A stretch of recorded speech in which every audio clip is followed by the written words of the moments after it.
Dicen que el amor de una madre es incondicional, pero nadie te advierte que, a veces, el amor se convierte en una prisión que construyes con tus propias manos. Me llamo Eva, tengo 63 años, y hoy quiero compartir la historia de cómo aprendí que las traiciones más profundas vienen de aquellos a quienes amamos más. La lluvia caía a cántaros aquella tarde de martes, cuando mi mundo cambió para siempre. Aún puedo escuchar el sonido de esas gotas golpeando la ventana del baño, cada una marcando un segundo más de humillación que se grabaría en mi memoria. Pero permítanme empezar por el principio, porque toda historia de despertar comienza con un largo sueño. Durante 41 años, dediqué mi vida a ser madre. Cuando mi marido, David, se fue por aquella puerta una fría mañana de marzo, dejando solo una nota que decía que necesitaba encontrarse a sí mismo, hice una promesa que definiría el resto de mi existencia. A Lucas nunca le faltaría de nada,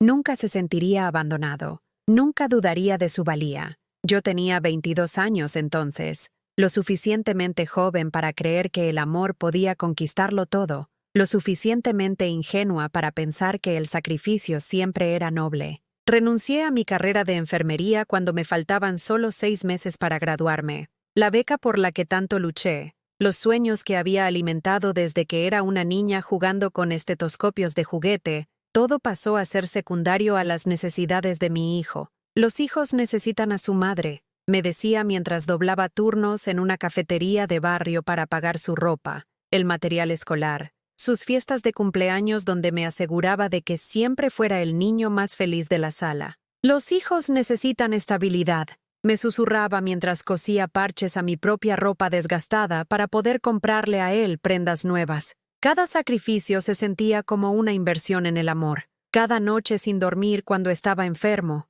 cada vez que le decía no a mis propias necesidades para decirle sí a las suyas, cada sueño que pospuse para más tarde, todo tenía sentido porque estaba construyendo algo hermoso. Estaba creando un vínculo que nada podría romper.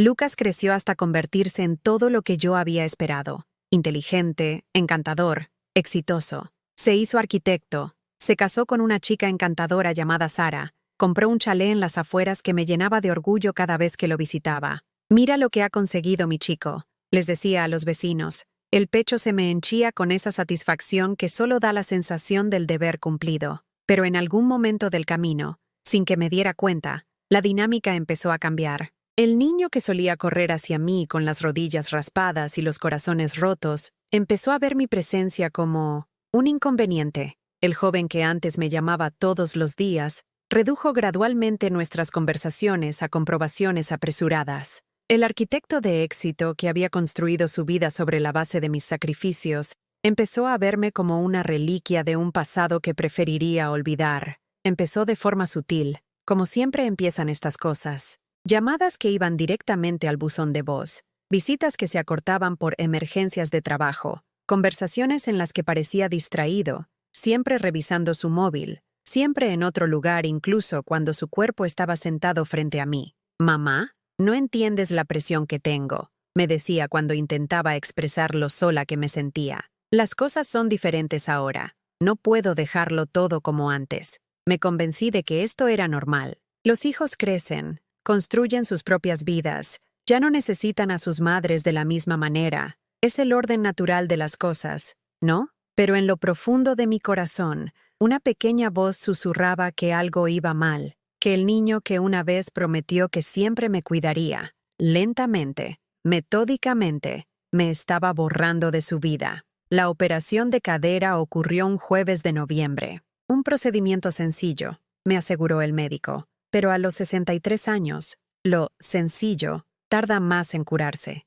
Necesitaría ayuda durante unas semanas, asistencia con la compra, con la limpieza, con las tareas básicas que de repente parecían insuperables cuando cada paso me enviaba un dolor punzante que me recorría el cuerpo. «Claro que te ayudaré, mamá», dijo Lucas cuando lo llamé para contarle sobre la operación. Pero su voz tenía esa cualidad distante que había llegado a reconocer, el tono que usaba cuando aceptaba algo que consideraba gravoso. «Sara y yo ya encontraremos la forma». La primera semana después de la cirugía, me visitó 2 veces, paradas rápidas y obligatorias, donde traía la compra que no había pedido, y hablaba con el tono paciente que usa la gente con parientes mayores, a los que consideran inútiles. Revisaba su reloj con frecuencia, hacía llamadas telefónicas sobre proyectos de trabajo urgentes en mi salón, y se iba tan pronto como sentía que había cumplido con su deber. «Sé que esto es difícil para ti, mamá», dijo durante una de estas visitas, sin mirarme a los ojos del todo.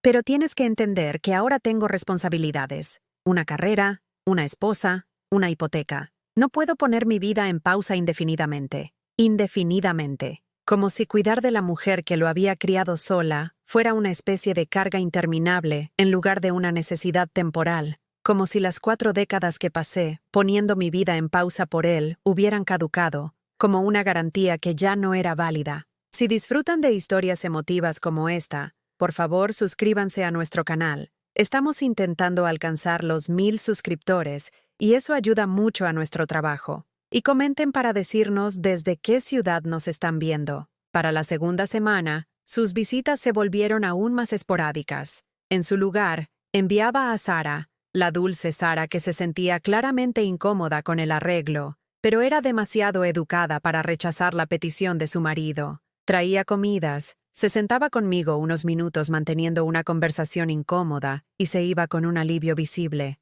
«Lucas está muy ocupado con un proyecto importante», explicaba, sin mirarme a los ojos. «Quería venir él mismo, pero ya sabes lo exigente que puede ser su trabajo». Yo asentía y sonreía, interpretando a la madre comprensiva, la paciente agradecida, la mujer que no quería ser una carga, pero por dentro, una fría comprensión echaba raíces. Mi hijo se avergonzaba de mí, avergonzado de mi pequeño piso con sus muebles anticuados y fotografías descoloridas, avergonzado de mi dependencia, de mi necesidad, de mi propia existencia como un recordatorio de dónde venía. La humillación final llegó ese martes lluvioso, 3 semanas después de mi operación. Me había estado sintiendo mejor, moviéndome con más confianza, pero el suelo del baño estaba resbaladizo por la humedad, y mi cadera debilitada me traicionó. Caí con fuerza. Mi cuerpo chocó contra el inodoro. El dolor estalló en mi cadera y se irradió por mi pierna como fuego líquido. «¡Lucas!», grité, mi voz resonando en los azulejos del baño. «Lucas, por favor, ayúdame». Escuché sus pasos en el pasillo, rápidos y decididos. El alivio me inundó. Mi hijo estaba aquí, me ayudaría, todo estaría bien, pero los pasos se detuvieron justo delante de la puerta del baño. «¿Lucas?», llamé de nuevo, mi voz más pequeña ahora, la incertidumbre filtrándose. Y entonces lo escuché, el sonido que me perseguiría para siempre, el clic del cerrojo, me estaba encerrando. «Ya no soy tu enfermero, mamá», llegó su voz a través de la puerta, tranquila, fría y definitiva. Nunca me apunté a esto. En ese momento, tirada en el frío suelo del baño, el dolor punzando en mi cuerpo y la humillación inundando mi alma, comprendí con una claridad cristalina en qué me había convertido a los ojos de mi hijo. No una madre merecedora de amor y respeto, no una mujer que había sacrificado todo por su felicidad, ni siquiera un ser humano digno de compasión básica. Yo era una carga, un inconveniente, un problema que debía ser encerrado hasta que alguien más pudiera ocuparse de él. El silencio que siguió fue ensordecedor. Las horas que pasé en el suelo de ese baño me enseñaron algo profundo sobre la naturaleza humana. Cuando alguien decide que eres desechable, puede alejarse de tu dolor con una sorprendente facilidad. Fue la señora Carmen, la vecina de al lado, quien finalmente me encontró, su voz preocupada llamando a través de mi piso cuando se dio cuenta de que mis luces habían estado encendidas toda la noche. «Eva, Eva, cariño, ¿estás bien?». Para entonces, mi voz era apenas un susurro, mi cuerpo agarrotado y frío, mi espíritu roto de maneras que no tenían nada que ver con mi cadera lesionada. Cuando los sanitarios finalmente me levantaron de ese suelo, yo no era la misma mujer que había caído. Algo fundamental había muerto en esas horas de abandono. Los últimos vestigios de mi fe en el amor que pensé que era incondicional. Lucas apareció en el hospital, por supuesto. Tenía que hacerlo. Sara lo había llamado, frenética de preocupación, cuando la señora Carmen la contactó después de encontrar mi lista de contactos de emergencia en mi nevera. Llegó con flores, unas caras, de esas que se compran cuando intentas compensar algo, y la expresión ensayada de preocupación que la gente usa cuando está actuando en lugar de sintiendo. «Mamá», Lo siento mucho, dijo, poniendo las flores en mi mesita de noche sin mirarme a los ojos. Tuve que salir por una llamada de trabajo. Sabes lo importante que es este proyecto. Nunca imaginé, quiero decir, pensé que solo estabas descansando, solo descansando, como si mis llamadas desesperadas de auxilio hubieran sido una conversación casual, como si el sonido de mi cuerpo golpeando el suelo no hubiera resonado en el piso como un disparo, como si no hubiera echado el cerrojo deliberadamente y se hubiera alejado de mi dolor. Pero lo que dolió más que su mentira fue ver la facilidad con la que la pronunciaba, la suavidad con la que las palabras salieron de su boca, lo genuinamente confundido que parecía de que alguien cuestionara su versión de los hechos.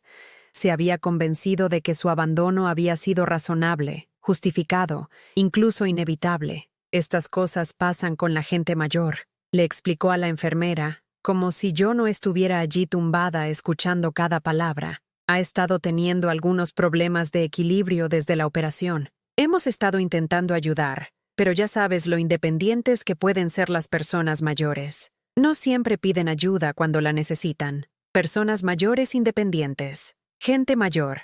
Estaba hablando de mí como si fuera una categoría en lugar de una persona. Un problema que gestionar en lugar de la mujer que lo había sostenido en medio de pesadillas y había celebrado cada hito de su vida. La enfermera, una mujer amable llamada Patricia que me recordaba a mí misma a esa edad, miró entre nosotros con la aguda percepción que proviene de años de ver dinámicas familiares desarrollándose en habitaciones de hospital. Había escuchado este tipo de explicación antes. Había visto este tipo de cuidadosa distancia que mantienen los hijos adultos cuando ya se están preparando mentalmente para que la carga sea responsabilidad de otra persona. La señora Eva necesitará un apoyo más intensivo durante su recuperación, dijo Patricia con cuidado, su tono profesional con un matiz de juicio que Lucas no escuchó o eligió ignorar. Las caídas a su edad pueden ser muy graves. Necesitará que alguien la revise regularmente, que la ayude con las actividades diarias. Por supuesto, respondió Lucas rápidamente, demasiado rápido. Estamos considerando opciones. Cuidado profesional, ya sabes. Sara y yo hemos estado investigando residencias asistidas que podrían ser más apropiadas para alguien en la condición de mamá. Mi condición. 3 semanas antes, yo era una mujer independiente recuperándose de una operación de rutina. Ahora tenía una condición que requería institucionalización. Asombroso lo rápido que las circunstancias podían ser redefinidas cuando alguien quería justificar su abandono. Sara estaba detrás de él, cambiando incómodamente de pie, su rostro una máscara de preocupación educada que no podía ocultar del todo su alivio. Ella nunca se había apuntado a cuidar de la madre anciana de su marido, y ahora había una salida que no la haría parecer desalmada. Cuidado profesional, residencias asistidas, soluciones limpias y desinfectadas que aliviarían la conciencia de todos mientras eliminaban el inconveniente del cuidado real. «Mamá, tienes que entender», continuó Lucas, finalmente mirándome directamente, pero hablando como si se dirigiera a una niña a la que necesitaba convencer de algo por su propio bien. «Estos sitios son realmente agradables ahora. Tienen actividades, personal médico, gente de tu edad. De hecho, podrías disfrutar del aspecto social. Gente de mi edad, como si 63 años fuera anciano, como si yo perteneciera a los mayores olvidados en lugar de a la vida del hijo que había criado. Yo era más joven que muchos profesionales en activo, más sana que la mayoría de las mujeres de mi edad a pesar de la reciente cirugía, todavía lúcida, capaz y llena de vida. Pero en su narrativa, yo me había convertido en una carga que debía ser colocada en un lugar seguro y fuera del camino. La trabajadora social llegó a la mañana siguiente, una joven eficiente con una tableta y una sonrisa comprensiva que claramente había manejado miles de estas transiciones familiares. Hablaba de mí en tercera persona, incluso cuando yo estaba sentada justo allí, discutiendo mis necesidades de cuidado y opciones de vivienda, como si yo fuera un paquete para entregar, en lugar de un ser humano con preferencias y sentimientos. El hijo de la señora Eva ha expresado preocupación por su seguridad viviendo sola, me explicó mientras miraba su pantalla. Dada la reciente caída y sus necesidades de recuperación, creemos que un centro de cuidados transicionales podría ser la mejor opción mientras evaluamos su situación de vivienda a largo plazo. Situación de vivienda a largo plazo. Yo había vivido en ese piso durante 15 años. Lo había convertido en mi hogar. Lo había llenado de recuerdos y fotografías, y los tesoros acumulados de una vida plenamente vivida. Pero aparentemente, era solo una situación de vivienda que necesitaba ser evaluada por personas que me conocían desde hacía menos de 24 horas. Lucas asintió con entusiasmo, haciendo preguntas prácticas sobre costos y logística, discutiendo mi vida como si fuera un acuerdo comercial que necesitaba ser optimizado para la conveniencia de todos. Había traído una carpeta de verdad, llena de información impresa sobre instalaciones que ya había investigado, completa con secciones resaltadas sobre sus capacidades médicas y programas sociales. He investigado bastante, le dijo a la trabajadora social con orgullo, abriendo su carpeta como un estudiante que presenta un proyecto bien preparado. Hay varias opciones excelentes en la zona. Esta tiene una reputación maravillosa para la rehabilitación postquirúrgica, y esta se especializa en personas mayores activas que quieren mantener su independencia mientras tienen acceso a servicios de apoyo. Personas mayores activas. Vida independiente con servicios de apoyo. Los eufemismos salían de su boca como si los hubiera estado practicando. Términos clínicos que hacían que el abandono sonara a empoderamiento, la institucionalización sonara a liberación. Los escuché planificar mi vida mientras yo yacía en esa cama de hospital, mi voz aparentemente innecesaria para conversaciones sobre mi propio futuro. Discutieron horarios de visita y pertenencias personales, historiales médicos y actividades sociales, todo excepto lo que yo quería o cómo me sentía al ser desechada como un mueble anticuado. Mamá siempre ha sido muy sociable, le explicó Lucas a la trabajadora social, construyendo una versión de mí que poco se parecía a la realidad.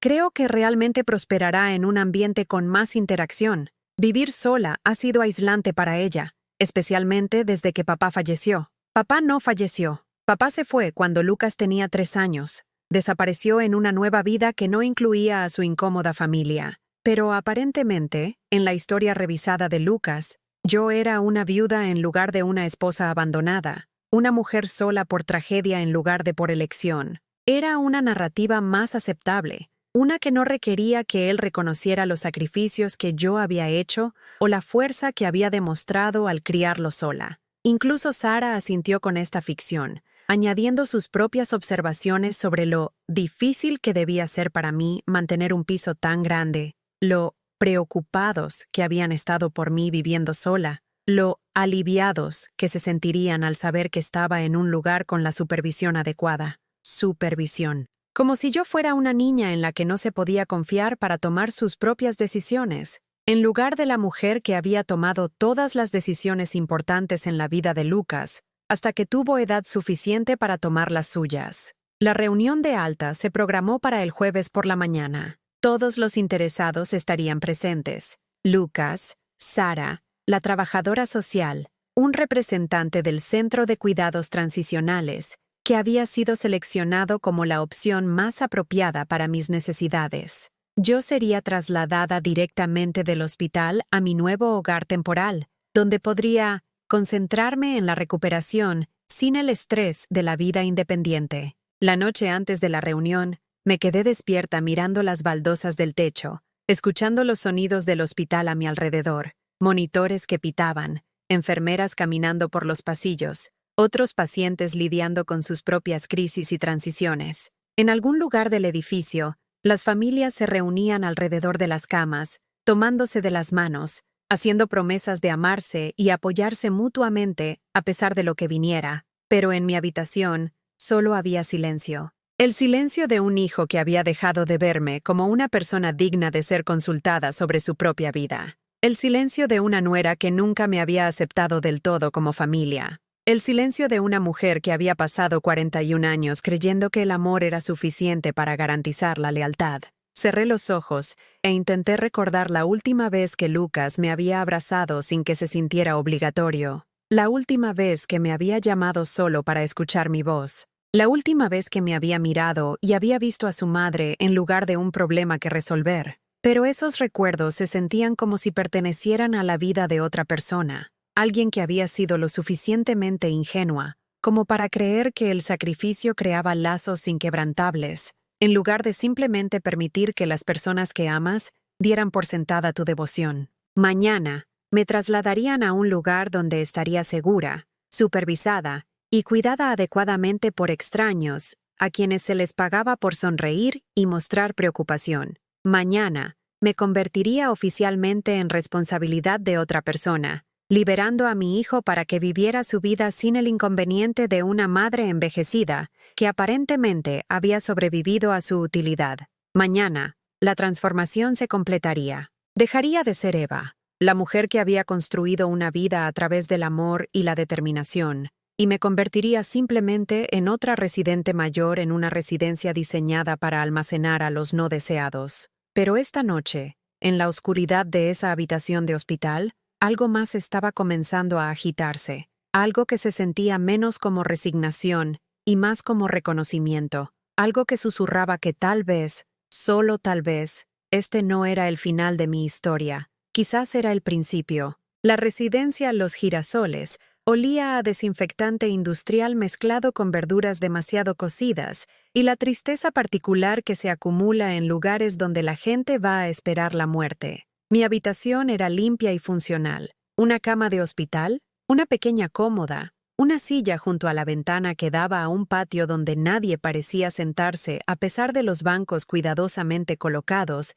y los alegres macizos de flores. «Te encantará aquí, mamá», dijo Lucas el día de la mudanza, su voz con el entusiasmo forzado de alguien que intentaba convencerse a sí mismo tanto como a mí. «Mira, tienes tu propio baño y el puesto de enfermería está justo al final del pasillo. Nunca más tendrás que preocuparte por caerte». Había traído exactamente 3 cajas de mis pertenencias, los artículos que había considerado esenciales para mi nueva vida. Faltaban los álbumes de fotos que documentaban su infancia, el mueble de la porcelana que me había dejado mi madre, los innumerables pequeños tesoros que hacen que una casa se sienta como un hogar. Esos eran demasiado para el espacio y estaban siendo almacenados de forma segura hasta que yo estuviera lista para ellos de nuevo. Lista para ellos de nuevo, como si esto fuera unas vacaciones temporales en lugar de un exilio sin fecha de regreso. Sara estaba en el umbral, su bolso fuertemente agarrado a su pecho como un escudo,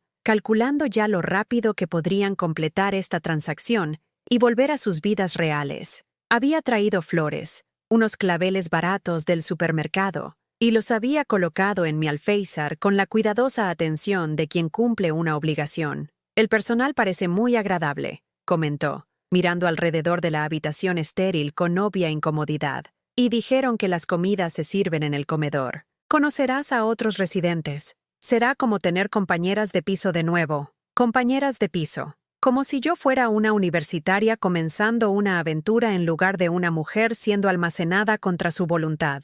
La coordinadora de admisión, una mujer de aspecto cansado llamada Isabel, con una sonrisa forzada y un portapapeles lleno de formularios, explicó las políticas de la residencia con la precisión mecánica de alguien que había dado este discurso innumerables veces. Las horas de las comidas no eran negociables. Los medicamentos serían administrados solo por el personal. Los visitantes debían registrarse al entrar y al salir. No se permitían invitados a pasar la noche. «Encontramos que la estructura ayuda a nuestros residentes a sentirse seguros», explicó Isabel, mirando a Lucas en lugar de a mí, aunque supuestamente estaba abordando mis necesidades. «Muchos de nuestros clientes tienen dificultades para tomar decisiones en esta etapa, así que nosotros nos encargamos de los detalles. Reduce la ansiedad.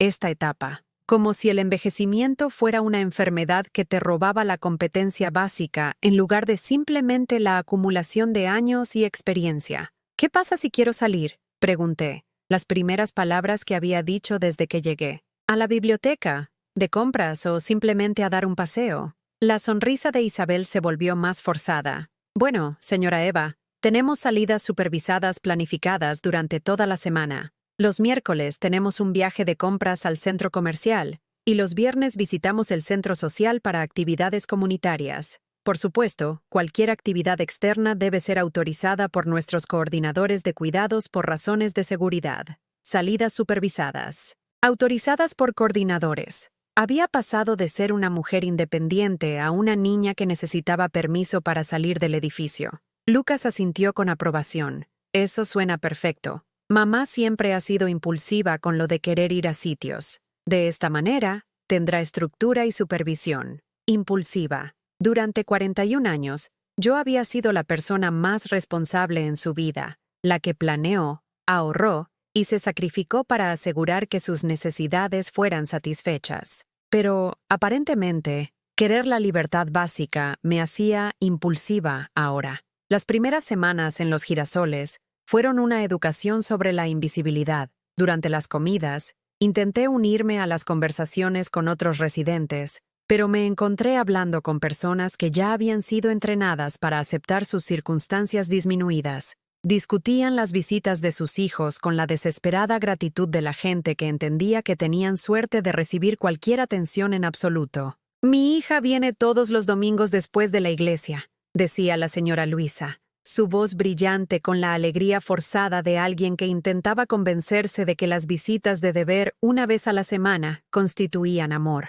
A veces trae a sus nietos. Están muy ocupados con el colegio y las actividades. Ya sabes cómo es. Mi hijo me llama todos los martes por la noche, añadía el señor López, como si esta obligación programada fuera evidencia de devoción en lugar del mínimo deber filial. Es muy importante en su empresa, siempre viajando por negocios. Escuché estos testimonios de abandono disfrazados de bendición, estas cuidadosas racionalizaciones que permitían a todos mantener la ficción de que sus familias no habían encontrado simplemente formas socialmente aceptables de deshacerse de ellos. Estas personas habían sido entrenadas para estar agradecidas por las migajas, para aceptar la negligencia como normalidad, para encoger sus expectativas hasta que cualquier gesto de reconocimiento se sintiera como un regalo. Pero yo no estaba lista para aceptar esa disminución. Todavía no. Durante la primera reunión familiar, un requisito mensual diseñado para revisar mi progreso y ajuste,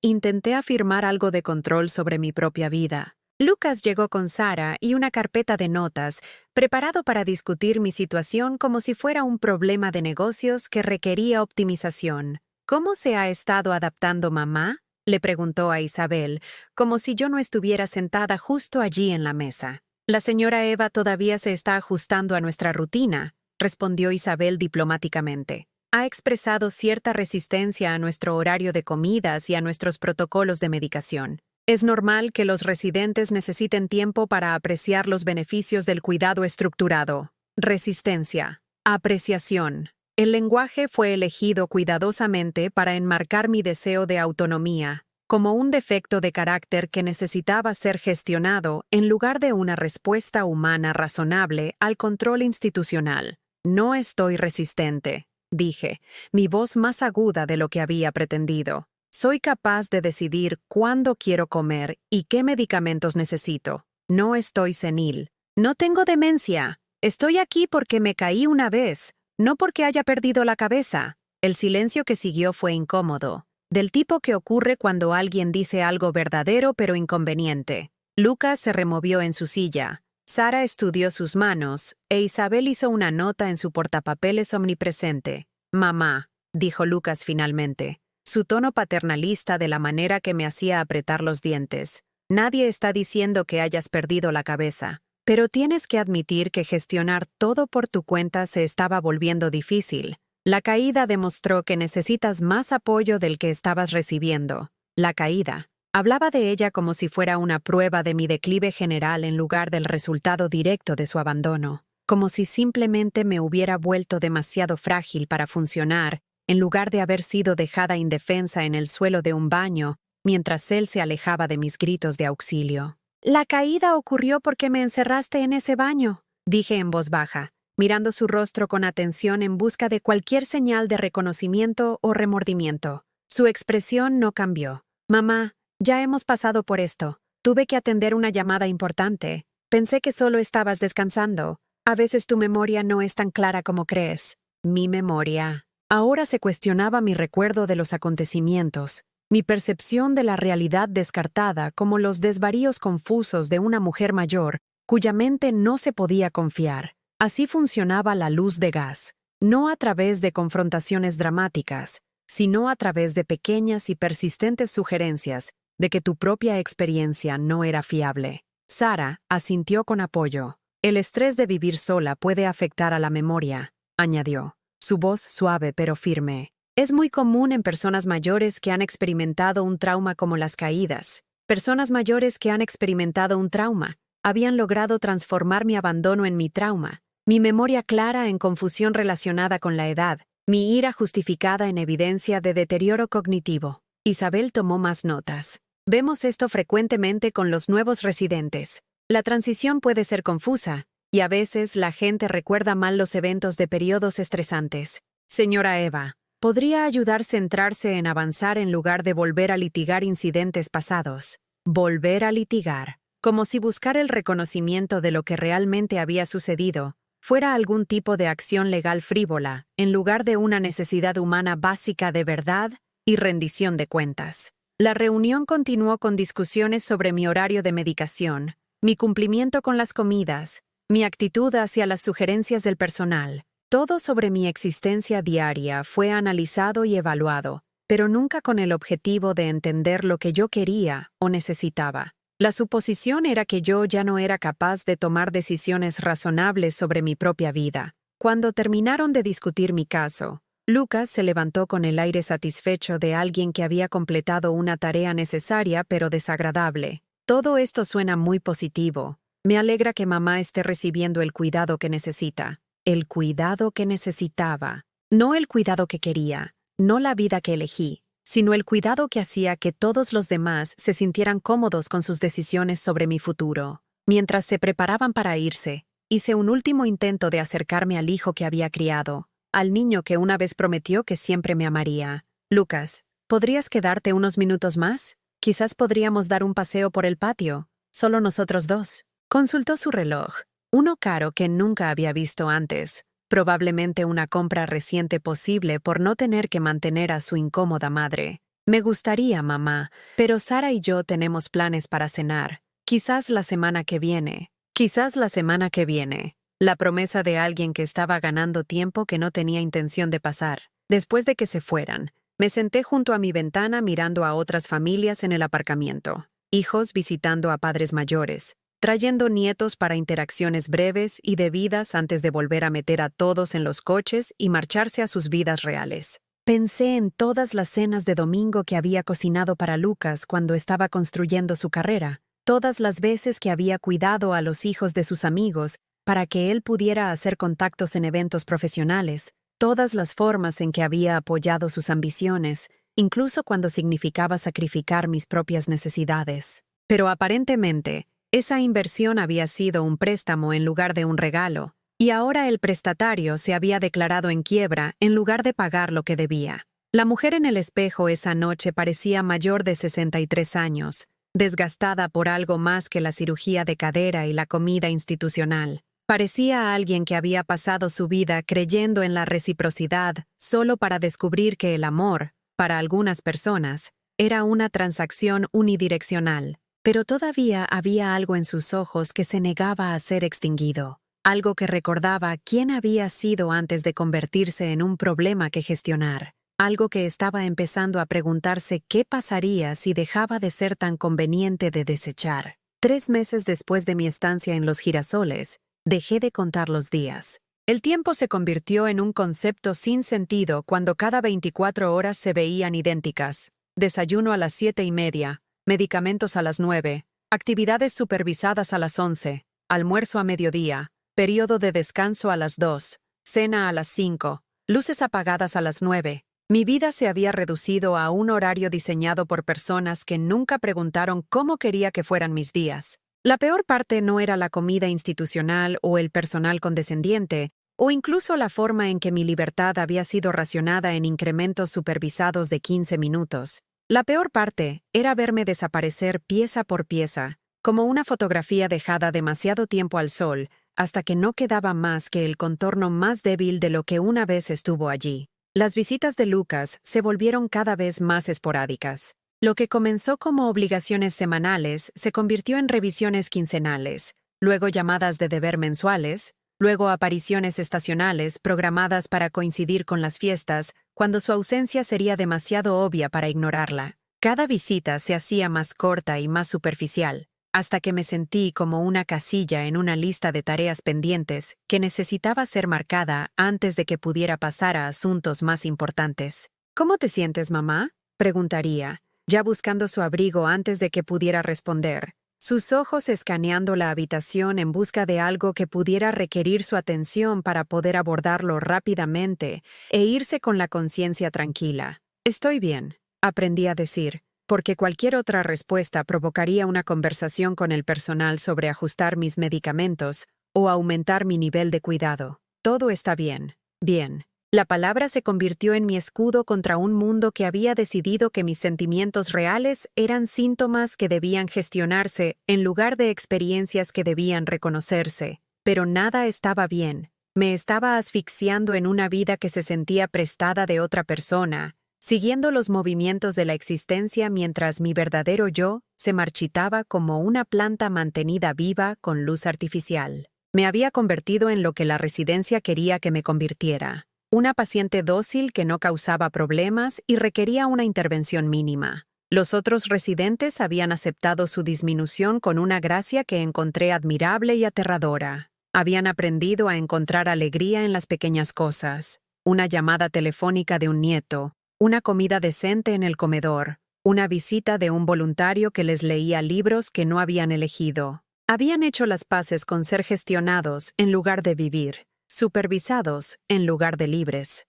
Tienes que ajustar tus expectativas, me dijo la señora Luisa durante una de nuestras conversaciones en la sala común, su voz con la sabiduría de alguien que había aprendido a sobrevivir encogiendo sus sueños para que se ajustaran a sus circunstancias. Nuestros hijos ahora tienen sus propias vidas. No podemos esperar que lo dejen todo por nosotras como nosotras hicimos por ellos. Pero yo recordaba haberlo dejado todo. Recordaba 20 años de poner las necesidades de Lucas antes que las mías, de decir no a oportunidades, relaciones y aventuras, porque ser su madre era el trabajo más importante que jamás tendría. Recordaba creer que esa inversión crearía un vínculo lo suficientemente fuerte como para resistir cualquier cosa que la vida nos lanzara. Aparentemente, me había equivocado en lo que estaba construyendo. El punto de ruptura llegó un martes de marzo, exactamente 6 meses después de mi caída. Había estado esperando a Lucas para su visita mensual. Incluso le había pedido al personal si podía ir a la pequeña peluquería de la residencia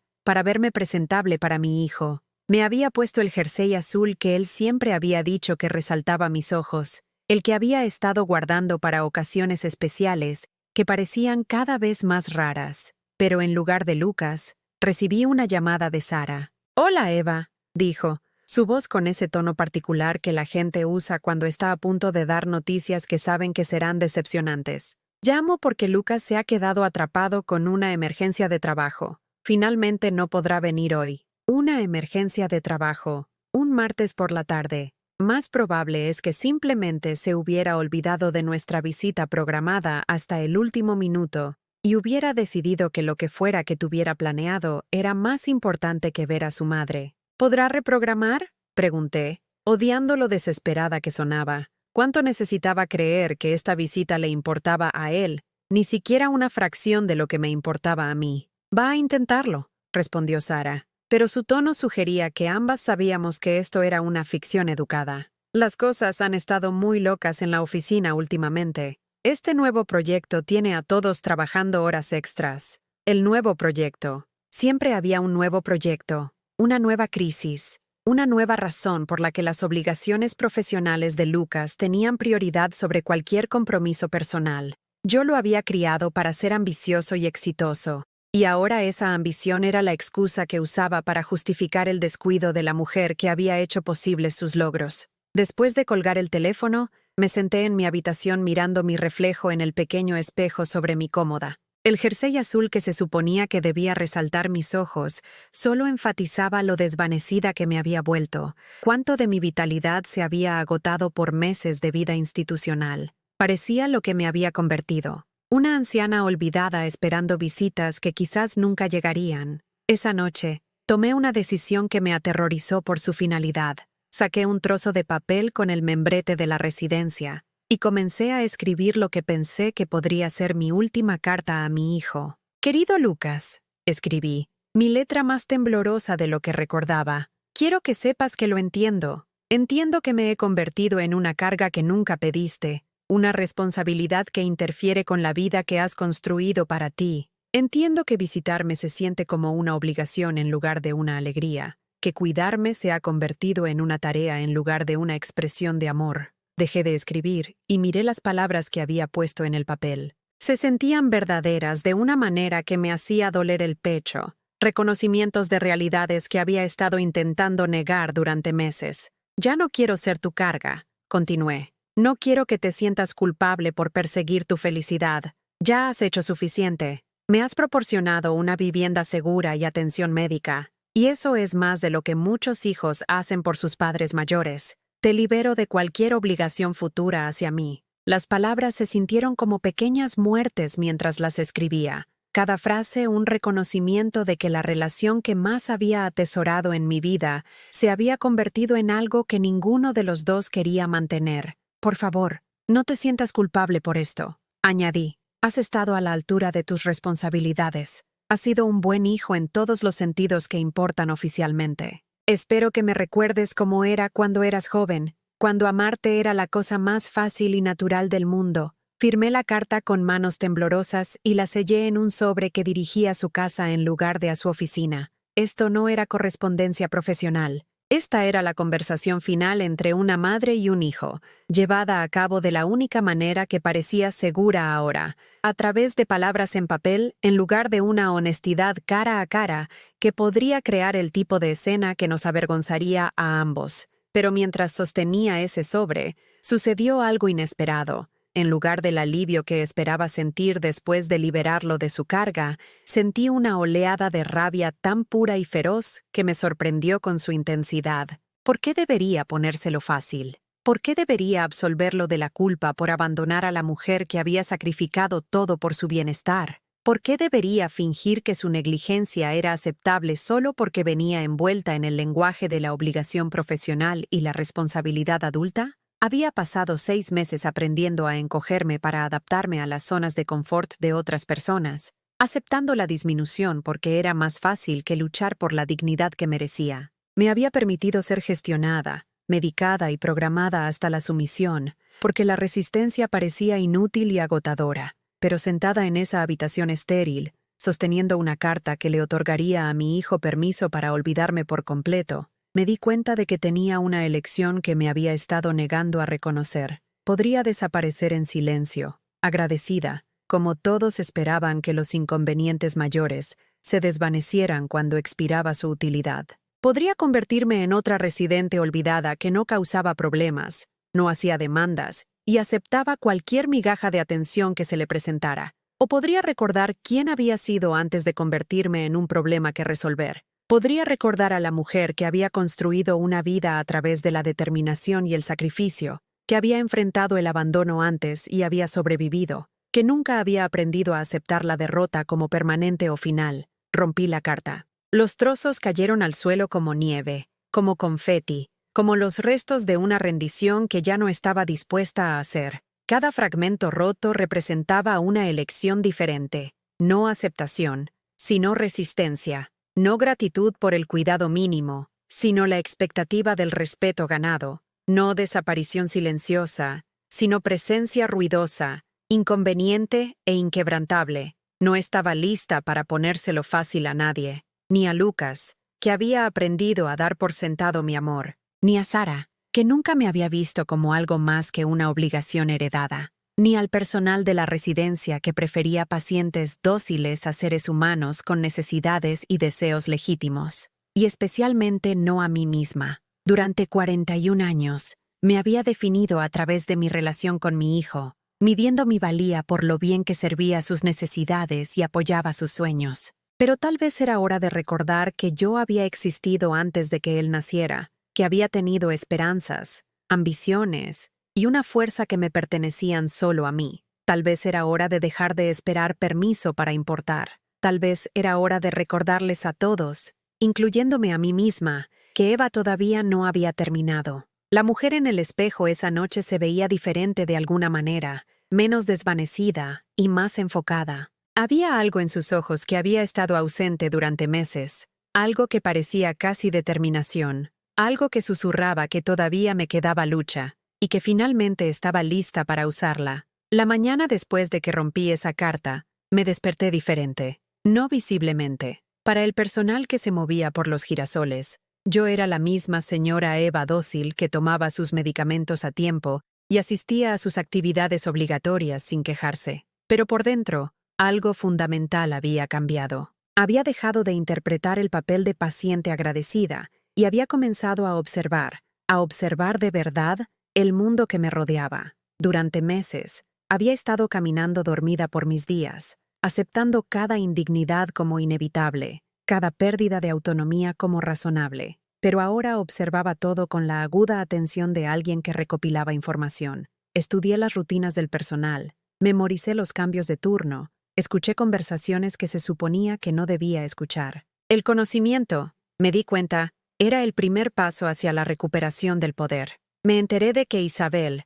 la coordinadora de admisión que hablaba de los residentes como artículos de inventario, estaba teniendo una aventura con el doctor Serrano, el director médico de la residencia. Sus conversaciones susurradas en su despacho no eran sobre la atención al paciente, sino sobre viajes de fin de semana, reservas de hotel, y cómo ocultar su relación al marido de Isabel. Descubrí que las comidas nutritivas que nos servían provenían de la empresa de servicios de alimentos más barata de la provincia, con márgenes de beneficio que habrían escandalizado a las familias que pagaban precios premium por cuidado de calidad. Las verduras frescas anunciadas en los folletos de la residencia eran productos enlatados, reetiquetados para parecer más saludables de lo que eran. Lo más importante es que me di cuenta de que los otros residentes no estaban tan resignados como parecían. En momentos tranquilos, durante los viajes nocturnos al baño, en el jardín cuando el personal no estaba mirando, en conversaciones susurradas durante las actividades supervisadas, compartían sus propias historias de abandono e institucionalización. Muchos de ellos estaban tan lúcidos y eran tan capaces como siempre, pero habían aprendido que parecer indefensos era más seguro que exigir respeto. El truco, me dijo la señora Luisa una tarde, mientras nos sentábamos en el patio viendo la puesta de sol, es dejarles creer que has aceptado este lugar. Si luchas contra ellos, aumentarán tus medicamentos hasta que no puedas pensar con suficiente claridad para resistir. Si les sigues el juego, mantienes algo de dignidad, incluso si pierdes tu libertad. Era una estrategia de supervivencia nacida de una amarga experiencia, y comencé a comprender cuán profundamente estaba diseñado el sistema para acabar con la resistencia. Las familias se sentían justificadas al abandonar a parientes incómodos, porque los profesionales les aseguraban que era por su bien. El personal podía ignorar quejas legítimas porque cualquiera que protestaba con demasiada vehemencia, obviamente estaba teniendo problemas de adaptación que requerían intervención farmacéutica. Pero yo tenía algo que la mayoría de los otros residentes carecían: experiencia reciente con la independencia y un hijo que había cometido el error de subestimar a la mujer que lo había criado. Empecé de a poco. Durante las llamadas telefónicas con Lucas, conversaciones breves y obligatorias que seguían el mismo guión cada vez, comencé a hacer preguntas que parecían inocentes, pero no lo eran. ¿Cómo va el nuevo proyecto?, preguntaba, manteniendo mi voz ligera y de abuela. Es desafiante, pero estamos progresando, respondería automáticamente. ¿Qué tipo de proyecto es? Siempre me ha interesado tu trabajo, ¿sabes? Una pausa. Lucas se había acostumbrado tanto a descartar mis preguntas como la curiosidad irrelevante de una anciana que había olvidado que yo una vez había gestionado las finanzas del hogar para 2 personas, equilibrado presupuestos y tomado decisiones complejas. Había borrado mi competencia de su memoria tan completamente que no vio peligro en compartir detalles sobre su vida profesional. A lo largo de varias conversaciones, me enteré de que su estudio de arquitectura estaba compitiendo por un contrato municipal importante, la renovación de una biblioteca que establecería su reputación y potencialmente lo llevaría a ser socio en la firma. Era la oportunidad para la que había estado trabajando durante años, y la presión era enorme. También me enteré, a través de preguntas cuidadosas que sonaban a preocupación maternal, de que él y Sara estaban luchando financieramente. A pesar de su buen salario, se habían extralimitado comprando el chalet, los coches, el estilo de vida que requería su imagen profesional. Los pagos mensuales de mi cuidado en los girasoles estaban llevando su presupuesto al límite. Nos estamos arreglando, me aseguró cuando expresé preocupación por el costo. Es importante que recibas la atención adecuada, pero su voz llevaba la tensión de alguien que se ahogaba en obligaciones que él mismo había creado. La costosa residencia que se suponía que debía resolver el problema de su madre, en realidad se estaba convirtiendo en otra carga de la que no podía escapar fácilmente. Armada con este conocimiento, comencé a recordar cosas que me había obligado a olvidar. Recordé a la mujer que había sido a los 22 años, joven y aterrorizada, pero decidida a construir una buena vida para ella y su hijo sin ayuda de nadie. Recordé la fuerza que había requerido trabajar en turnos dobles mientras asistía a la escuela de enfermería a tiempo parcial, estudiando textos médicos a la luz de la lámpara después de que Lucas se durmiera. Recordé la satisfacción de pagar mis propias facturas, tomar mis propias decisiones, resolver mis propios problemas, sin pedir permiso ni buscar la aprobación de personas que me veían como una carga en lugar de una persona. Lo más importante es que recordé que había sobrevivido al abandono de David, al negarme a definirme a través de su rechazo. Había construido una nueva vida a partir de las cenizas de un matrimonio fallido, y lo había hecho con gracia, determinación y el tipo de fuerza tranquila que la gente a menudo confunde con debilidad. Esa mujer todavía estaba dentro de mí, enterrada bajo meses de condicionamiento institucional e impotencia aprendida, pero no destruida. Solo estaba esperando el momento adecuado para recordarles a todos de lo que Eva era capaz cuando dejaba de disculparse por ocupar espacio en el mundo. Comencé a hacer llamadas telefónicas durante los periodos de descanso de la residencia, cuando la mayoría de los residentes dormían la siesta, y el personal asumía que yo estaba haciendo lo mismo. Llamé a antiguas colegas de mis días de enfermería, mujeres que se habían jubilado, pero mantenían conexiones con la comunidad médica. Me puse en contacto con antiguos vecinos, personas que me recordaban como la mujer competente que había organizado fiestas de barrio y era voluntaria en la biblioteca escolar. «¡Eva!», exclamó la doctora Elena Vidal cuando la llamé a la clínica donde había trabajado como enfermera antes de jubilarse. «Estaba pensando en ti el otro día. ¿Cómo estás? Escuché que te habían operado. Me habían operado». Las noticias viajaban rápido en comunidades pequeñas, y me di cuenta de que mi situación probablemente era bien conocida entre las personas que alguna vez me habían respetado como colega y amiga. Sabían que me habían colocado en una residencia, pero no sabían por qué ni si yo lo había elegido. «Me estoy recuperando bien», le dije a Elena, eligiendo mis palabras con cuidado. «De hecho, estoy pensando en volver a la enfermería, a tiempo parcial, tal vez trabajo voluntario. ¿Sabes si alguien necesita ayuda con experiencia?».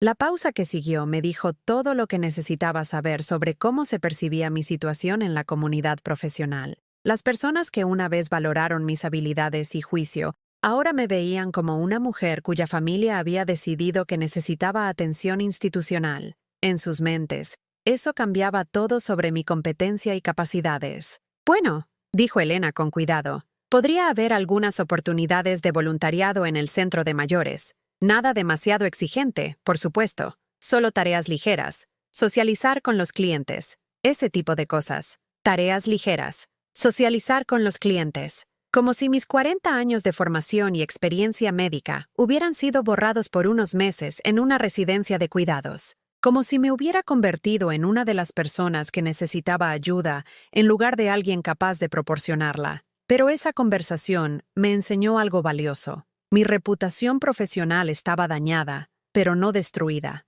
Más importante aún, me recordó que tenía habilidades y conocimientos que se extendían mucho más allá de mi papel como madre de Lucas. Había sido enfermera, cuidadora, una mujer que había ayudado a otras personas a navegar por crisis médicas y transiciones familiares. Sabía cómo funcionaban los sistemas de atención médica, entendía los derechos del paciente y las dinámicas familiares, y los marcos legales que regían el cuidado de ancianos. Sabía la diferencia entre la intervención médica necesaria y la conveniencia institucional, entre las medidas de seguridad apropiadas y el control autoritario. Lo más importante es que sabía que todo lo que me estaba sucediendo a mí les estaba sucediendo a innumerables otras mujeres, cuyas familias habían encontrado formas socialmente aceptables de deshacerse de ellas cuando el cuidado se volvió inconveniente. Ese conocimiento se sintió como una llama encendiéndose en mi pecho. Ya no rabia, sino algo más enfocado y decidido. No solo una queja personal, sino el reconocimiento de una injusticia mayor que necesitaba ser abordada. Comencé a llevar un diario, anotando observaciones sobre la residencia, conversaciones con el personal, ejemplos de políticas que priorizaban la conveniencia sobre la dignidad. Documenté las formas sistemáticas en que se disuadía a los residentes de abogar por sí mismos, los acuerdos financieros que incentivaban estancias más largas independientemente de la necesidad médica. ¿Qué estás escribiendo?, preguntó Margarita, una de las residentes más nuevas, durante una tarde en la que me senté junto a mi ventana tomando notas. «Solo pensamientos», respondí, pero algo en mi tono debió haber sugerido que esto no era una reminiscencia casual. Margarita se acercó, bajando la voz. «Sabes, mi hija cree que ya no puedo recordar las cosas, pero lo recuerdo todo. Recuerdo exactamente cómo habló de mí antes de ponerme aquí, como si ya estuviera muerta y ella solo estuviera organizando mi entierro. Tenía 71 años, tan lúcida como una aguja, colocada en los girasoles porque a su hija le resultó más fácil pagar por el cuidado profesional que organizar el apoyo familiar durante su recuperación de una cirugía de rodilla. Como yo, había sido transformada de una mujer independiente a una paciente gestionada a través de una combinación de conveniencia familiar e inercia institucional. ¿Alguna vez piensas en lo que podríamos hacer si trabajáramos juntas?, pregunté en voz baja. Los ojos de Margarita se iluminaron con algo que no había visto en el rostro de ningún residente desde que llegué a los girasoles. Algo que parecía esperanza mezclada con picardía, la expresión de alguien que acababa de darse cuenta de que no era tan impotente como la habían entrenado para creer. «¿Qué tienes en mente?», susurró. Cerré mi diario y miré a esta mujer que, como yo, había sido descartada por personas que nunca se habían molestado en preguntar qué quería para su propia vida. «Aún no estoy segura», admití, «pero sé que esto». Señalé la habitación estéril, los muebles institucionales, el ambiente controlado que nos mantenía seguras y disminuidas. No es cómo tienen que terminar nuestras historias. Por primera vez en meses, no estaba planeando la supervivencia, la aceptación o la resignación tranquila. Estaba planeando la revolución. Planificar una revolución desde dentro de una institución diseñada para suprimir la independencia requiere paciencia, sutileza y el tipo de pensamiento estratégico que proviene de décadas de gestionar situaciones difíciles con recursos limitados. Durante el mes siguiente, me moví por los girasoles como una persona diferente, todavía dócil en la superficie, pero reuniendo aliados e información con la intensidad enfocada de alguien que se prepara para la guerra. Margarita se convirtió en mi primera recluta, y juntas identificamos a otros que habían conservado su agudeza mental a pesar de meses o años de condicionamiento institucional. Estaba Roberto, un profesor jubilado cuya familia lo había ingresado aquí después de un derrame cerebral menor, a pesar de que su recuperación había sido completa hacía meses. Leonor, una ex trabajadora social que entendía los sistemas y las burocracias mejor que la mayoría del personal. Jaime, un veterano que había construido negocios exitosos, pero cuyos hijos lo habían convencido de que estaba demasiado confuso para gestionar sus propias finanzas. Nos reuníamos en pequeños grupos durante encuentros supuestamente aleatorios, conversaciones en el jardín que parecían socialización casual, partidas de cartas en la sala común donde discutíamos más que las manos que nos habían tocado, paseos por el patio donde compartíamos información y planeábamos nuestros siguientes movimientos. La clave, explicó Leonor durante una de estas reuniones cuidadosamente orquestadas, es la documentación. Todo lo que nos hacen, cada política que restringe nuestros derechos, cada acuerdo financiero que prioriza el beneficio sobre la atención, todo tiene que ser registrado y verificado antes de que nadie se tome en serio nuestras quejas. Tenía razón. Por supuesto, las quejas individuales podrían ser descartadas como los desvaríos confusos de pacientes ancianos, pero la documentación sistemática del abuso institucional era más difícil de ignorar. Comenzamos a llevar registros detallados, no solo mi diario, sino observaciones coordinadas de múltiples residentes a través de diferentes turnos y situaciones. Roberto, con su atención de profesor al detalle, documentó los protocolos de medicación que parecían diseñados más para asegurar el cumplimiento que para abordar las necesidades médicas. Leonor rastreó las irregularidades financieras que había notado, cobros excesivos por servicios básicos, facturación por terapias que nunca ocurrieron, alquileres de equipos que nunca fueron entregados. Jaime, a pesar de las afirmaciones de su familia sobre su confusión, había mantenido sus agudos instintos de negocios y comenzó a analizar la estructura corporativa de la residencia. Lo que descubrió fue esclarecedor. Los Girasoles era propiedad de una subsidiaria de una corporación más grande que operaba docenas de instalaciones similares en varias autonomías, todas siguiendo las mismas estrategias de maximización de beneficios que priorizaban las tasas de ocupación sobre la satisfacción del residente. Ganan más dinero cuando la gente se queda más tiempo, explicó durante una de nuestras reuniones vespertinas.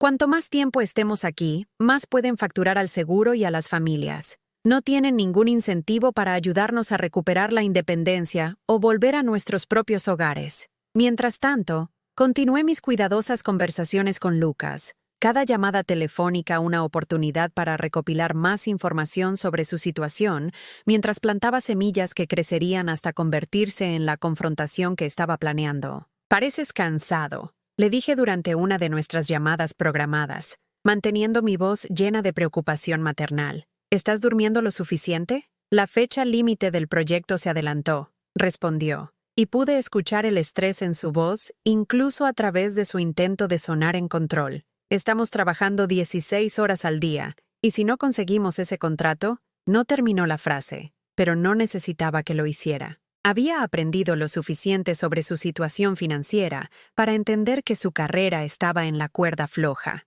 que la imagen de éxito que había cultivado se mantenía a través de una precaria combinación de deuda y apuesta profesional. «Tal vez deberías considerar delegar algunas responsabilidades», sugerí con cuidado. «Concéntrate en lo que es más importante». «Ojalá pudiera, mamá, pero ahora mismo todo se siente importante. Los pagos de la hipoteca, tus cuidados, las expectativas de Sara sobre nuestro estilo de vida. A veces siento que me ahogo en obligaciones que nunca quise, incluyéndome a mí, aparentemente. Pero su estrés también era una oportunidad, porque las personas estresadas cometen errores, y cuando Lucas cometiera su inevitable error, yo tenía la intención de estar lista. También comencé a buscar ayuda más allá de la residencia, usando los pocos privilegios telefónicos que se nos permitían para contactar a personas que me habían conocido en mi vida profesional. Algunas conversaciones fueron decepcionantes. Antiguas colegas que claramente me veían como una mujer cuya familia había determinado que necesitaba atención y que, por lo tanto, dudaban en involucrarse con mis preocupaciones sobre la residencia. Pero otras fueron más alentadoras. La doctora Patricia Suárez, que había sido jefa de personal en el hospital donde trabajé durante 12 años, me recordaba como una profesional competente cuyo juicio había confiado en situaciones difíciles. «Eva, me preguntaba cómo te iría», dijo cuando la llamé a casa una tarde. «Me enteré de tu ingreso, pero me sorprendió. Siempre me pareció que eras alguien que envejecería en casa, manteniendo tu independencia el mayor tiempo posible». La frase «tu ingreso» me dijo todo lo que necesitaba saber sobre cómo se estaba percibiendo mi situación en la comunidad médica. Yo no había elegido los Girasoles. Me habían colocado allí, como un problema que requería gestión profesional. En realidad, Patricia, por eso llamo. Estoy documentando algunas preocupaciones sobre los derechos del paciente y los estándares de atención aquí, y me preguntaba si podrías tener contactos en la Consejería de Sanidad que supervisen la concesión de licencias de las residencias. El silencio que siguió fue lo suficientemente largo como para hacerme preguntar si la llamada se había desconectado. «Eva», dijo finalmente, su voz cuidadosa y profesional, «¿estás diciendo que están ocurriendo infracciones en tu residencia?» «Estoy diciendo que hay prácticas que priorizan la conveniencia institucional sobre la autonomía del paciente. Y creo que alguien con autoridad de supervisión debería estar al tanto». Otra pausa, y luego, «Envíame lo que tengas». Me aseguraré de que llegue a las personas adecuadas. Esa conversación me dio algo que me había estado faltando durante meses, la validación de que mis preocupaciones eran legítimas, que mis observaciones importaban, que la mujer que una vez fue respetada por su juicio profesional no había desaparecido solo porque su hijo había decidido que era un inconveniente. Pero el desarrollo más importante llegó 3 semanas después, cuando escuché una conversación entre Isabel y el doctor Serrano, que confirmó lo que yo había sospechado sobre las operaciones de la residencia. Había estado caminando frente a su despacho, cuando escuché voces alzadas, no discutiendo exactamente, sino el tipo de discusión tensa que ocurre cuando la gente intenta resolver un problema que podría amenazar sus cómodos arreglos. El inspector autonómico viene el próximo mes, decía Isabel, su voz tensa por la ansiedad. Alguien presentó una queja formal sobre los estándares de atención y van a hacer una auditoría sorpresa. ¿Quién presentó la queja?, preguntó el doctor Serrano, y pude escuchar papeles crujiendo como si estuviera buscando documentos. No lo sé, fue anónima, canalizada a través del Departamento de Salud.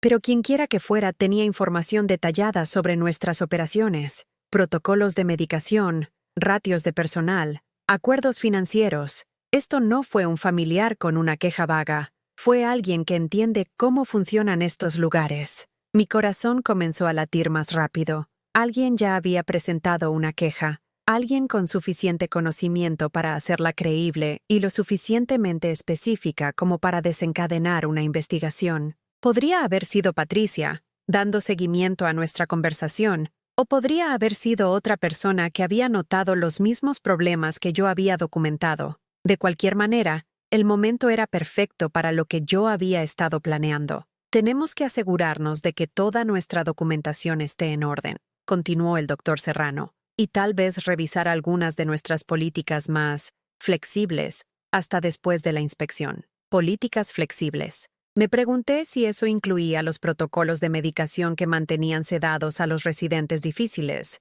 o los acuerdos financieros que maximizaban la facturación mientras minimizaban los servicios reales. Esa noche, llamé a Lucas con noticias que sonaban a conversación casual, pero que en realidad eran planificación estratégica. He estado pensando en tus niveles de estrés, le dije, mi voz llena de preocupación maternal. Tal vez te ayudaría si no te preocuparas tanto por visitarme. Sé lo ocupado que estás con el proyecto. ¿Estás segura, mamá? Quiero decir, quiero verte. Es solo que las cosas están muy locas ahora mismo. Por supuesto que estoy segura. Concéntrate en tu trabajo. Estaré bien aquí, pero no estaría bien aquí mucho más tiempo, y él tampoco. La inspección autonómica ocurriría, estuviéramos listos o no, y cuando lo hiciera, la ficción cuidadosamente construida de que los girasoles estaba proporcionando atención de calidad comenzaría a desmoronarse. Cuando eso sucediera, las familias comenzarían a hacer preguntas difíciles sobre por qué estaban pagando precios premium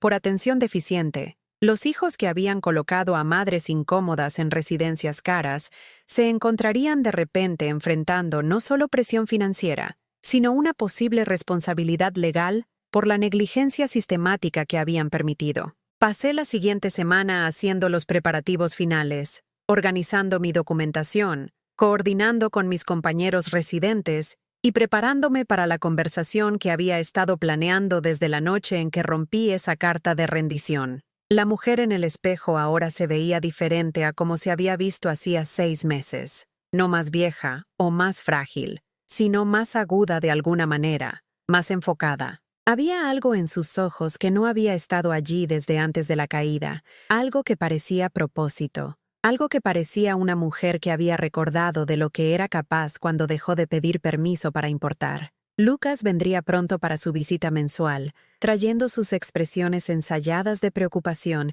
y su agenda apresurada, y su alivio apenas disimulado de que yo fuera responsabilidad de otra persona ahora. Pero esta vez, la visita sería diferente. Esta vez, no sería la paciente agradecida que esperaba encontrar. Esta vez, yo sería la madre que lo había criado, la mujer que aparentemente había olvidado que era lo suficientemente inteligente como para reconocer la manipulación, lo suficientemente fuerte como para resistirla, y lo suficientemente experimentada como para saber exactamente cómo hacerle recordar con quién estaba tratando. La calma antes de la tormenta siempre se siente engañosamente pacífica, pero bajo la superficie, todo ya está en movimiento. Todo estaba a punto de cambiar. La mañana de la inspección autonómica, me desperté a las 5:30 y me vestí con el cuidado deliberado de alguien que se prepara para la actuación más importante de su vida. No la bata de casa descolorida y la Rebeca que se habían convertido en mi uniforme de cumplimiento institucional, sino el traje de chaqueta azul marino que había usado para entrevistas de trabajo hace décadas, el que todavía colgaba en mi armario como un recordatorio de la mujer profesional que una vez había sido. El equipo de inspección llegó a las 9:30 en punto. 3 funcionarios con portapapeles y placas que se movieron por los girasoles, con la atención metódica de personas que habían aprendido a detectar el engaño institucional desde el otro lado de una habitación. Observé desde la sala común cómo examinaban los registros de medicación, entrevistaban a los miembros del personal y documentaban el tipo de infracciones que parecían menores en el papel, pero que representaban humillaciones diarias para las personas que vivían aquí. Al mediodía, sus hallazgos preliminares eran lo suficientemente claros como para generar el tipo de conversaciones en voz baja y urgentes entre los administradores que significaban que se habían identificado problemas serios. Isabel pasó la mayor parte de la tarde en llamadas telefónicas con la sede corporativa, su voz con la tensión particular de alguien que intenta explicar cómo su sistema cuidadosamente construido había sido expuesto por personas que habían subestimado. A las 2:15, sonó mi teléfono con la llamada que había estado esperando. ¿Mamá? La voz de Lucas transmitía una tensión que no había escuchado desde que era un niño que me llamaba desde el colegio cuando se había metido en problemas. Acabo de recibir una llamada de los girasoles. Dijeron que hay algún tipo de investigación en curso y querían asegurarse de que lo supiera. Sí, oí hablar de eso, dije con calma, sentada en mi habitación recién organizada, rodeada de la documentación que había estado reuniendo durante semanas. Departamento de Salud Autonómico, creo. Algo sobre los estándares de atención. ¿Sabes de qué se trata? Quiero decir, ¿has notado algún problema con tu atención? La pregunta colgó entre nosotros como un puente que él no se daba cuenta de que estaba quemando. Durante meses, había descartado mis preocupaciones como las quejas confusas de una mujer mayor que no podía adaptarse a la vida institucional. Ahora, de repente, estaba pidiendo mi evaluación de la situación, no porque valorara mi juicio, sino porque temía lo que mi respuesta podría costarle. En realidad, Lucas, me alegro de que hayas llamado. ¿Podrías venir hoy? Creo que tenemos que hablar. ¿Hoy? Mamá, estoy en medio de esta enorme fecha límite de proyecto, y con este asunto de la inspección en marcha, creo que esto es más importante que tu proyecto, dije, mi voz con una firmeza que no había escuchado de mí en meses. Realmente necesito verte hoy. El silencio que siguió me dijo que estaba calculando riesgos, tratando de determinar si ignorar mi solicitud crearía más problemas que acomodarla. Finalmente, su naturaleza práctica se impuso a su inclinación a despedirme. «Puedo estar allí para las 4», dijo, «pero no puedo quedarme mucho tiempo». «Está bien, no necesitaremos mucho». Pasé las horas restantes haciendo los preparativos finales, organizando documentos, confirmando detalles con mis compañeros residentes y ensayando la conversación que había estado planeando desde la noche en que decidí dejar de ponérselo fácil a las personas que me habían descartado. Exactamente a las 4 en punto, Lucas apareció en mi umbral con aspecto apurado e impaciente, su traje caro arrugado por un día de gestión de crisis, su teléfono agarrado en su mano como un salvavidas al mundo profesional que le importaba más que las obligaciones familiares. «Hola, mamá», dijo, dándome el beso perfunctivo en la mejilla que había reemplazado el afecto real años atrás. «Te ves diferente. Ese es un buen conjunto. Gracias. Por favor, siéntate. Tenemos algunas cosas que discutir».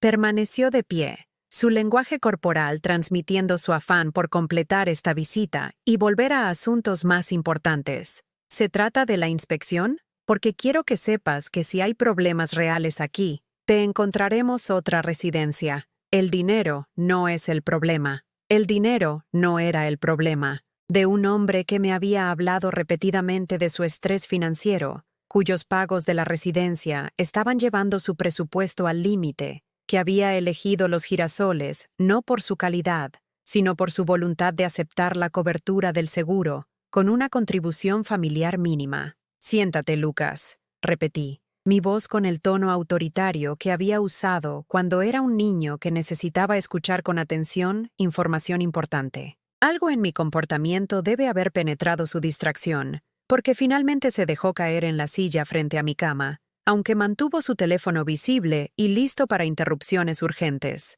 Primero, comencé, abriendo la carpeta que había preparado para este momento. Quiero que entiendas lo que ha estado sucediendo aquí, no la versión que has elegido creer, sino la realidad real de cómo ha sido mi vida durante los últimos 6 meses. Le entregué un documento impreso, una línea de tiempo detallada de mi ingreso en los girasoles, comenzando con su abandono en el suelo del baño y continuando a través de cada instancia de control institucional, extralimitación médica y disminución sistemática que había experimentado desde mi llegada. Escaneó las páginas con la atención impaciente de alguien que busca razones para descartar lo que estaba leyendo, pero observé cómo su expresión cambiaba a medida que el alcance y el detalle de mi documentación se hacían claros. Mamá, algo de esto, quiero decir, lo estás haciendo sonar como si te estuvieran maltratando deliberadamente, pero estos son protocolos de atención estándar para personas en tu situación. Mi situación,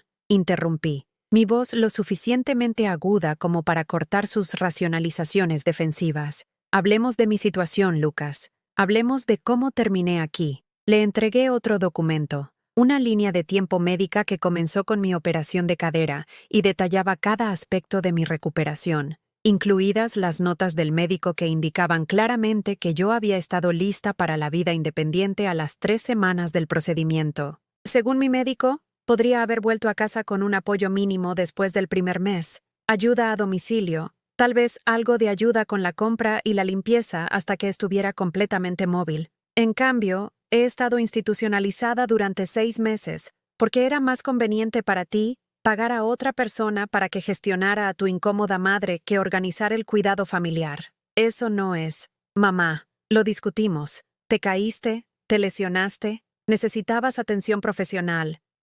Me caí porque me encerraste en ese baño y te fuiste mientras yo pedía ayuda, dije, mi voz con el peso de 6 meses de verdad reprimida. Me caí porque mi hijo decidió que su llamada de trabajo era más importante que la seguridad de su madre. Me caí porque ya habías tomado la decisión de que yo era una carga que ya no querías llevar. El color se drenó de su rostro a medida que la realidad de lo que estaba diciendo penetraba su narrativa cuidadosamente construida de toma de decisiones adultas responsables. Yo nunca... Mamá, eso no fue lo que pasó. Estás confusa sobre... No estoy confusa sobre nada, interrumpí, entregándole el documento final de mi carpeta. Esta es una queja que he presentado ante el Departamento de Salud Autonómico, detallando las infracciones sistemáticas de los derechos del paciente que ocurren en esta residencia. También ha sido enviada a la sede corporativa de la empresa propietaria de los girasoles, a la Comisión de Seguros Autonómica que investiga el fraude de facturación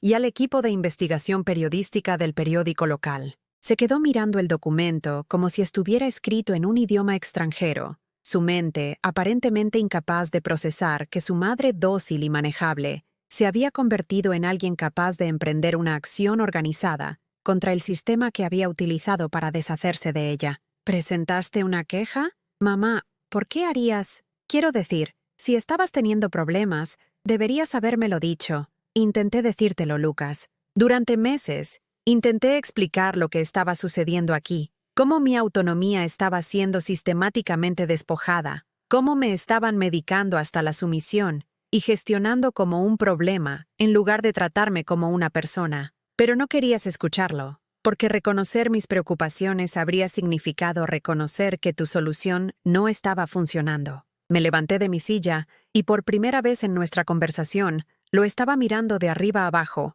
literal y figuradamente, mientras él luchaba por procesar información que no encajaba con sus cómodas suposiciones sobre nuestra relación. La inspección autonómica que está ocurriendo hoy fue provocada por mi queja. Los investigadores han encontrado numerosas infracciones de los estándares de atención, irregularidades de facturación y documentación de abusos de los derechos del paciente. Los girasoles se enfrenta a una posible pérdida de licencia y cada familia que ha pagado por la atención aquí Va a recibir una notificación sobre la investigación. ¿Qué significa eso para... Quiero decir, ¿qué te pasa a ti si pierden su licencia? ¿Qué me pasa a mí? No preocupación por mi bienestar, no remordimiento por la situación que había creado, sino ansiedad por cómo esta crisis podría afectar sus propias circunstancias. Lo que me pasa a mí, Lucas, es que me mudaré de esta residencia y volveré a la vida independiente. ¿Qué es lo que debería haber estado haciendo hace meses si mi familia se hubiera preocupado lo suficiente como para apoyar mi recuperación, en lugar de almacenarme por su conveniencia? Pero el coste, mamá, no podemos permitirnos contratar atención privada, y si vives sola de nuevo, no necesito atención privada. Nunca necesité atención institucional. Lo que necesité fue un hijo que recordara que pasé 41 años cuidándolo y que estuviera dispuesto a pasar unas semanas ayudándome a recuperarme de una operación. El teléfono en su mano vibró con una llamada entrante, y lo vi mirarlo automáticamente antes de volver a mirarme con algo que podría haber sido el comienzo del reconocimiento. «Tengo que coger esto», dijo, comenzando a contestar el teléfono. «No», dije con firmeza, acercándome y quitándole el dispositivo de la mano. «Por una vez en los últimos 6 meses, te vas a sentar aquí y escuchar a tu madre sin distracciones». Me miró en estado de shock, como si hubiera realizado magia en lugar de simplemente afirmar la dignidad humana básica. «Esto es lo que va a suceder», continué,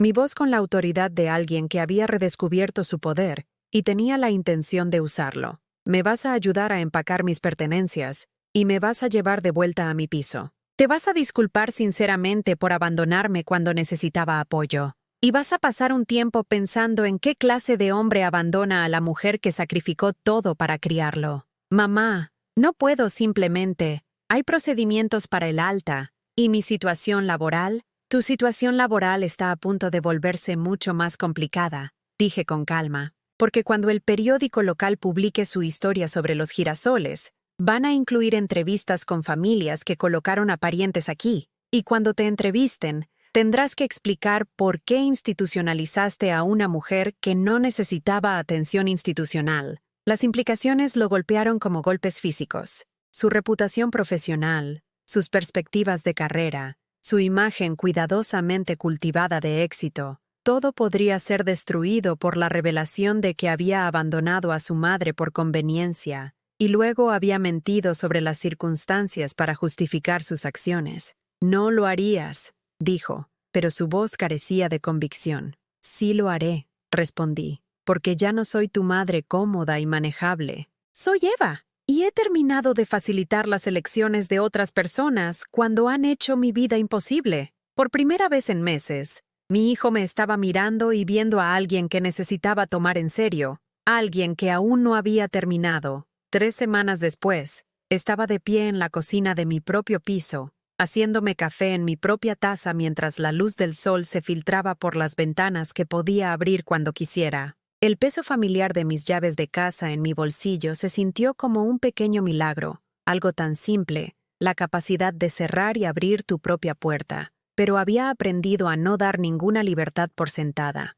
La transición de vuelta a la vida independiente había sido más suave de lo que cualquiera esperaba, incluyéndome a mí misma. Mi cuerpo recordaba cómo navegar por mi propio espacio, cómo cocinar comidas que realmente quería comer, cómo dormir en una cama que me pertenecía a mí en lugar de a una institución. Más importante aún, mi mente recordaba cómo tomar decisiones sin pedir permiso, cómo estructurar mis días de acuerdo con mis preferencias en lugar del horario de otra persona. Las consecuencias legales de la investigación de los girasoles se habían desarrollado exactamente como yo había predicho. La residencia perdió su licencia autonómica a las 2 semanas de la inspección, y la empresa matriz corporativa se enfrentó a cargos federales de fraude por infracciones sistemáticas de facturación en múltiples comunidades. Las familias que habían pagado precios premium por atención deficiente estaban presentando demandas, y el reportaje de investigación del periódico local se había convertido en una serie que otros medios de comunicación recogieron a nivel nacional. Me habían entrevistado 2 veces, una por los investigadores autonómicos, otra por el periodista que había escrito la historia principal. En ambos casos, presenté mi documentación con calma y a fondo, dejando que los hechos hablaran por sí mismos sin editorializar ni buscar simpatía. La verdad era lo suficientemente devastadora sin adornos. La señora Eva representa algo que vemos con demasiada frecuencia, le había dicho el investigador autonómico al reportero. Adultos competentes que son institucionalizados, no porque necesiten cuidados intensivos, sino porque a las familias les resulta más conveniente que proporcionar el apoyo adecuado durante desafíos de salud temporales. El nombre de Lucas había sido mencionado en la noticia del periódico, no de forma prominente, pero lo suficiente como para crear la vergüenza profesional sobre la que le había advertido. Su estudio de arquitectura le había pedido que se tomara una excedencia,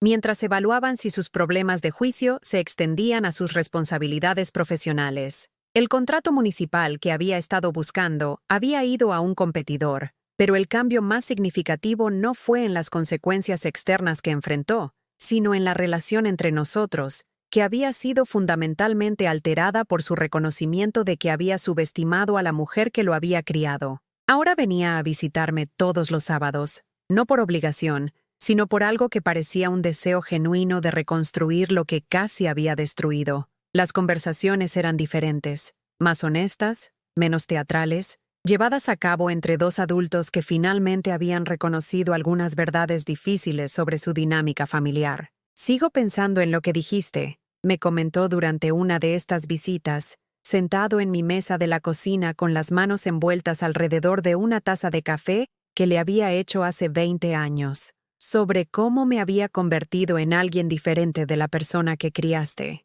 Miré a este hombre que era mi hijo pero que se había convertido en un extraño, para luego transformarse gradualmente de nuevo en alguien que podía reconocer y respetar. La ropa cara todavía estaba allí, pero la arrogancia que la había acompañado se había ido, reemplazada por algo que parecía humildad. Te convertiste en alguien que medía el amor por la conveniencia, dije suavemente. Alguien que olvidó que las relaciones requieren mantenimiento y atención, no solo apoyo financiero. Pensé que estaba siendo responsable, admitió, cuidando de tus necesidades, asegurándome de que estuvieras segura y atendida. Me dije a mí mismo que los girasoles era mejor que cualquier cosa que yo pudiera proporcionar en casa. Te dijiste eso porque era más fácil que admitir que no querías que la dependencia temporal de tu madre te resultara incómoda, respondí, pero sin la rabia que había alimentado mi confrontación con él. Encontraste una forma socialmente aceptable de abandonarme, y te convenciste de que era por mi propio bien.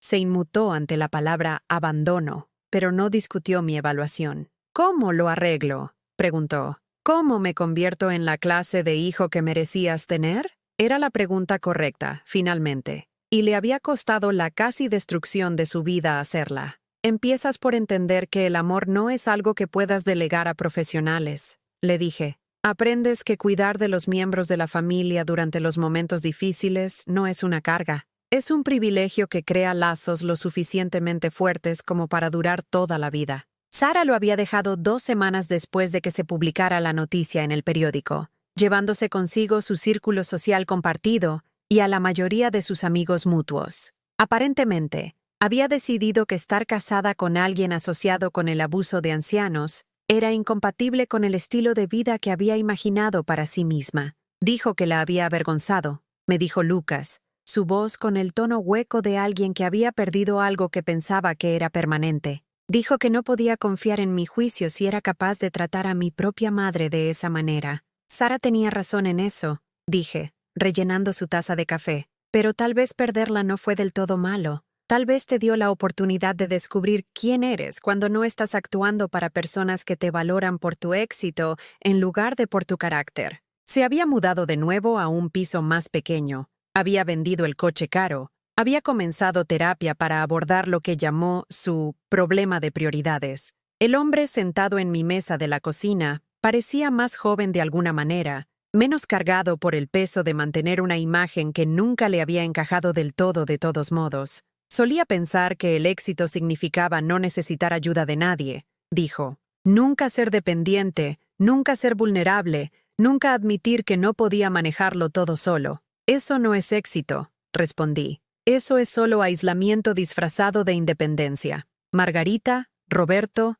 Leonor y Jaime también habían salido de los girasoles cuando la residencia cerró, y habíamos mantenido nuestras amistades más allá del entorno institucional que nos había unido. Nos reuníamos para tomar café una vez a la semana, no como antiguos pacientes, sino como personas que habían sobrevivido a algo difícil y habían salido fortalecidas por la experiencia. «Empezaste algo importante», me dijo Leonor durante una de estas reuniones. «No solo para nosotros, sino para todos los que han sido almacenados cuando podrían haber sido apoyados». Ella tenía razón. La investigación de los girasoles había provocado una supervisión más amplia de las residencias de ancianos en toda la autonomía, y se estaban implementando nuevas regulaciones para proteger los derechos del paciente y prevenir el tipo de abuso sistemático que habíamos documentado. Pero la victoria más importante fue personal. Había recuperado mi autonomía, mi dignidad y mi sentido de mí misma como alguien cuyas opiniones importaban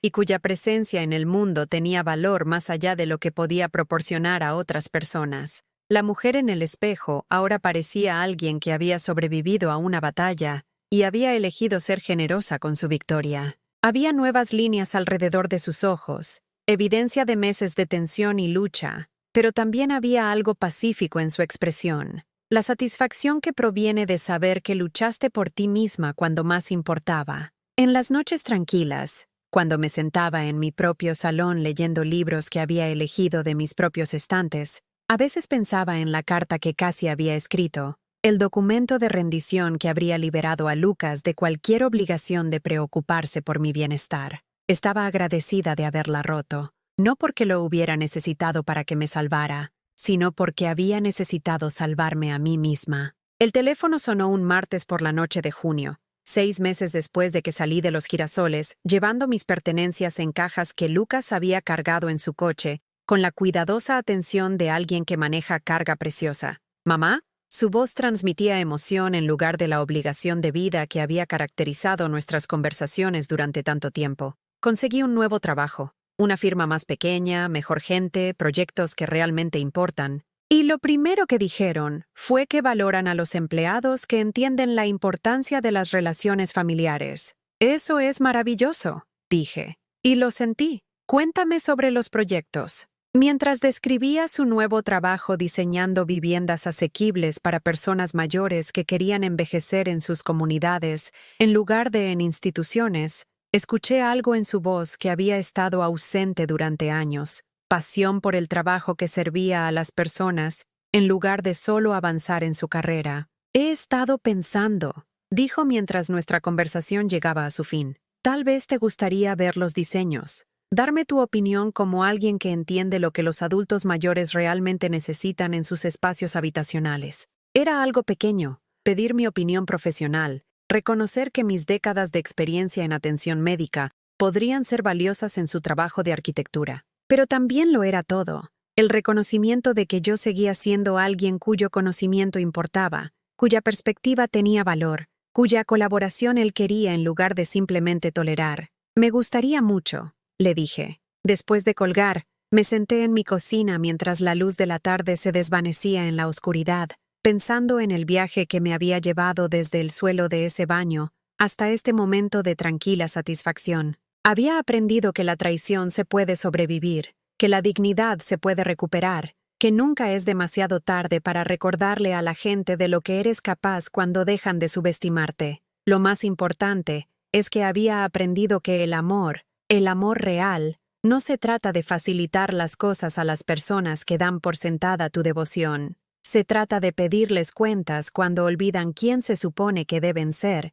y de darles la bienvenida de vuelta cuando lo recuerdan. Pensé en todas las mujeres de mi edad que estaban sentadas en entornos institucionales esta noche, convencidas de que sus historias habían terminado, de que sus voces ya no importaban, de que no tenían más remedio que aceptar cualquier disminución que a sus familias les resultara conveniente. Pensé en Margarita, Leonor, Roberto y Jaime, quienes habían descubierto que la edad no tenía por qué significar impotencia, que ser temporalmente vulnerable no te hacía permanentemente desechable. Y pensé en Lucas, que había aprendido por las malas que algunos tipos de éxito conllevan costes demasiado altos, y que las relaciones que descuidas en la búsqueda de logros externos podrían ser las únicas cosas que importan cuando todo lo demás se desmorona. Mañana me despertaría en mi propia cama, en mi propia casa, y decidiría por mí misma cómo pasar mi día. Tomaría decisiones sobre qué comer,